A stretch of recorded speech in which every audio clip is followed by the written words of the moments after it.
In the beginning of episode 5, the Queen Mother gets news of the accident and immediately leaves to see her son. There, she meets Jung-ho and asks him how the king is and how the attack happened. Jung-ho says, "Don't worry, he's perfectly fine. He only got minor injuries." Then she goes to see her son. There, she asks Jung-ho about Ian. Jung-ho says he used all his strength to stop the car and got injured in his left shoulder. His surgery is currently underway. Just then, the head of security calls Jung-ho outside. He tells him that photos of the accident are spreading all over the internet. People have already identified the car as Heeju's because it is the only one of its kind in Korea. Jung-ho then asks about Heeju. The security head says she is unconscious, but she doesn't have any major injuries. The Queen Mother overhears all this. She comes and asks them what Heeju has to do with this. Was His Majesty the King in Heeju's car? She starts to leave in anger, but Jung-ho stops her. He says you shouldn't do anything right now. People already know it was Heeju's car that met with an accident. If they find out the king was in that car, and the Grand Prince caused the accident to save him, damaging so much infrastructure, think about whose name will be dragged into this. The king's. So, it's better not to do anything for now. Irene asks, "Are you doing all this to save that girl?" But Jung-ho says,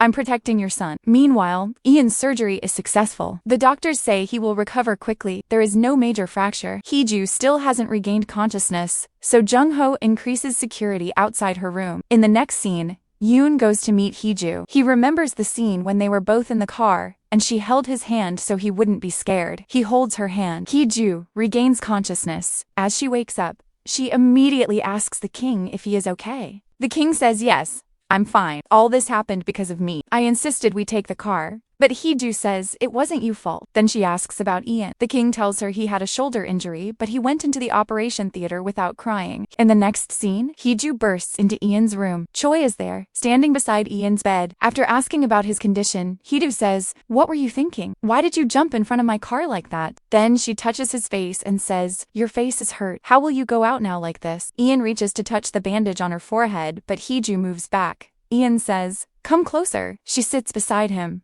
He touches her forehead. Heeju then says, "You are lucky this time. Promise me you won't do something like this again. Don't come to save me." Ian replies, "Then don't put yourself in such situations or I can't promise that." Heeju says, "Still, you shouldn't have done that. Otherwise, the public will think you've gone completely crazy in love with me." Hearing this, Ian smiles. Meanwhile, news about Heeju's accident airs, that she was overspeeding and breaking traffic rules, causing the Castle Group's share prices to drop. On the other side, Hee-jong comes to meet Heeju at the hospital, but the bodyguards don't let her in. She says she's Heeju's friend, but they still don't listen. Just then, Heeju comes out and saying she's with her, takes her inside. Hee-jong shows Heeju the falling stock prices. Seeing this, Heeju is shocked. Hee-jong asks how the accident happened, if she had been drinking, but Heeju denies it. She tells her that her car's brakes failed. Hearing this, Hee-jung says she will immediately issue a press release with the dashcam footage. But Heeju says they can't do that. She reveals that the king and Ian were with her, so they cannot make the investigation public. Hee-jung gets worried and says, "You should seriously reconsider this, because ever since you decided on it, something keeps going wrong with you." Heeju says,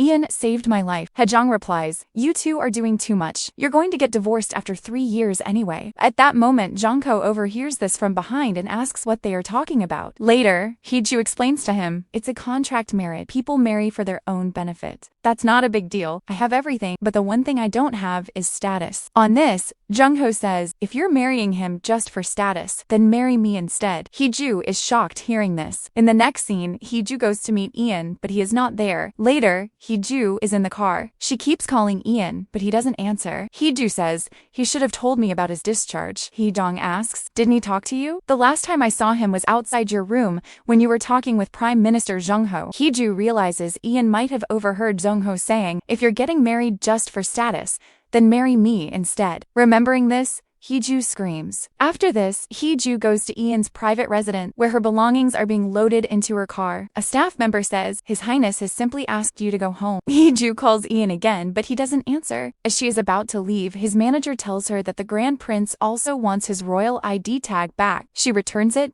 and leaves. Next, we see Ian, who isn't picking up Heeju's calls. He remembers Jung-ho telling Heeju that instead of Ian, she should marry him. Then he gets a message from Heeju saying, "Whatever it is, say it to me directly." The next day, Heeju comes to the royal palace and meets Irene, who tells him, "It's good. I didn't need to teach you anything because royal things aren't understood by everyone." Saying this, she leaves. Heeju then goes to meet Ian. Heeju asks, "Why did you kick me out of your house? Was it because of the Queen Mother? Or because of Jung-ho? Did you overhear something?" Ian pretends he doesn't know what she's talking about. Heeju asks then why she was kicked out. Ian explains that someone tampered with your car brake. They are investigating, but I have decided to change the plan. Let's cancel the wedding. Heeju asks, "Did the Queen Mother tell you to say this because of the accident?" "I am a victim too here." Ian says exactly, which is why they shouldn't get married. "If I marry a girl like you, who breaks rules and already has enemies, it could endanger the royal family." Heeju is hurt by his words but says nothing. Meanwhile, Minjun is badmouthing Heeju to their father, Hangjuk, saying she must have been drunk or on drugs to drive so badly. Just then, Heeju arrives and silences him. Her father asks her to explain everything. Heeju says, "Explain what? What you see is what it is. But I wasn't drunk. Nor did I take drugs." And Jack asks then, "Why did the Grand Prince kick you out of his house?" Heeju says that's a private matter. Minjin points out how much Castle Group's share prices have fallen because of her scandal. Heeju says the share prices went up because of my relationship with Ian too. And once we have a press conference, the stock will go up. Her father starts yelling at her. She stops him and says, "If you want to yell, do it over the phone. Don't waste my time by calling me here for nothing." Saying this, she leaves. Later, she calls Haejong and asks her to go to her car's service center to find out who last worked on her car.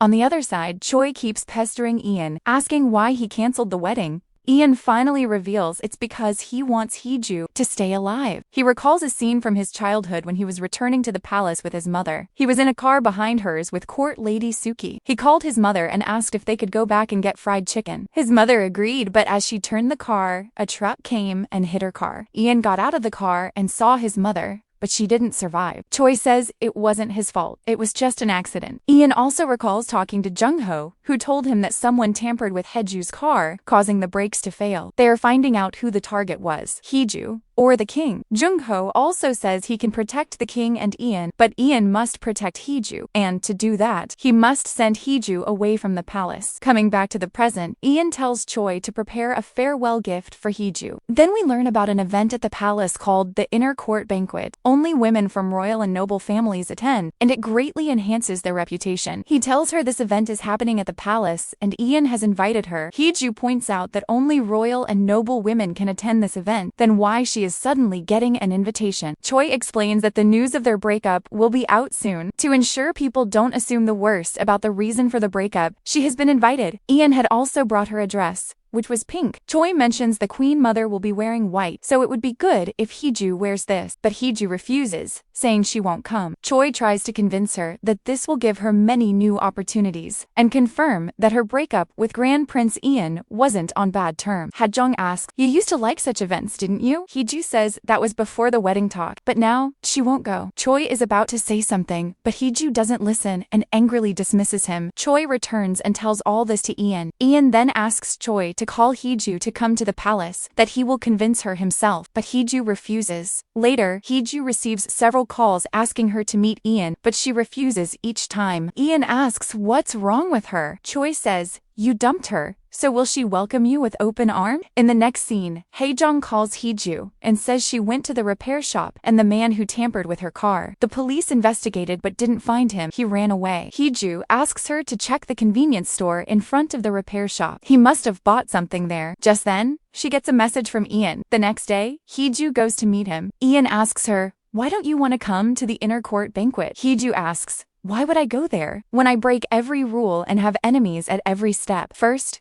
you risked your life to save me, just to cancel our wedding. So why are you calling me to the Inner Court Banquet?" Ian says, "I'm just trying to protect you. You're already facing attacks. After the news of our breakup comes out, things could get worse. That's why I want you to attend the banquet before that." Heeju calls him a coward. She stands up, takes a bow arrow kept behind her, and says, "Try to save your cat from me because I am going to attack her." Hearing this, Ian gets up and snatches the bow from her, hurting his hand in the process. Heeju holds his hand and says, "This is how you protect someone. by fighting back. She takes off her scarf and ties it on his hand. Then she says, "You have only learned to bend, which is why you lose even to those below you. Never bend to their wills. That way, you and I will get what we want." Meanwhile, Heeju's employees find the man from the convenience store's CCTV, and he even paid using a Castle Pay card. Because the Castle Pay falls under Minjeon's division, Heeju talks to him and asks for his help. She says the man in the footage he's watching wants to kill her, and she wants him to find out who it is. At night, Ian calls Heeju and says the invitation has already been given. She can't reject it now. She has to come to the event. Heeju then apologizes for hurting his hand today. Ian also apologizes to her for breaking his promise. The next day, Choi comes to meet Heeju and explains the rules and regulations of the banquet to her. A hierarchy is followed rank-wise. If someone of higher rank is walking ahead, you must always walk behind them. Hejong asks what Ms. Heju's rank will be, but Choi says she has no rank because she is neither from a noble family nor a public official. Hejong says,